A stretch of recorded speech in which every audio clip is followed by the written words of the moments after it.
kayo ba'y handa na harapin po anuman pong konsekwensya nito kung sakasakali po na meron pong mga magreklamo dito o meron pong mga maghahain ng ethics complaint laban sa inyo?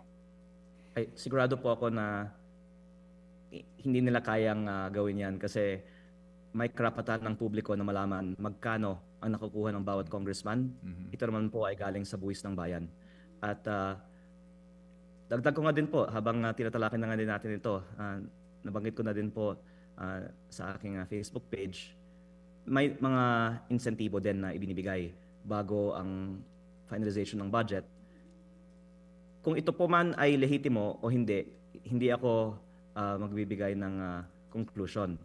Ang sinasabi ko lang, tinawagan ako ng staff ng Committee on Appropriations para mag-usap sa lounge. Hindi niya sinabi tungkol saan.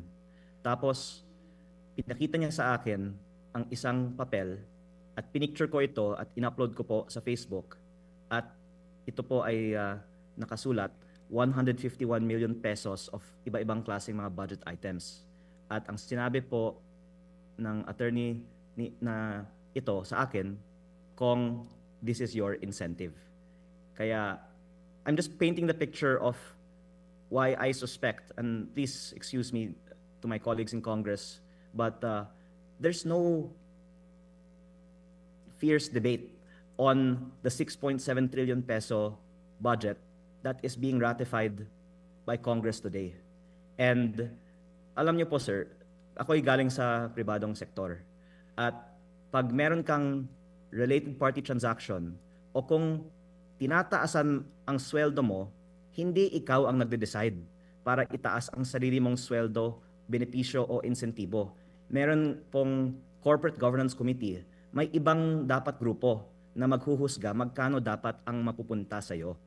At ang lumalabas, imbes na maging mas mahigpit ang scrutiny para sa mga bagay na may sariling interes ang mga decision maker, mas mababa pa nga ang scrutiny, mas itinatago pa. Kaya ako po tingin dapat ito mabanggit dahil ngayong araw ang ratification ng 2026 budget.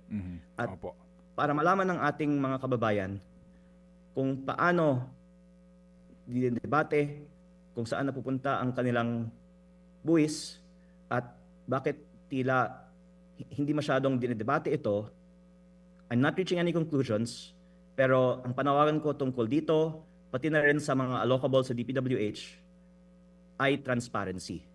Kung wala naman masama, bakit na lang natin hindi ipaalam sa publiko? Mga kapatid, brothers and sisters, saan ka pa? Dito na tayo sa totoo.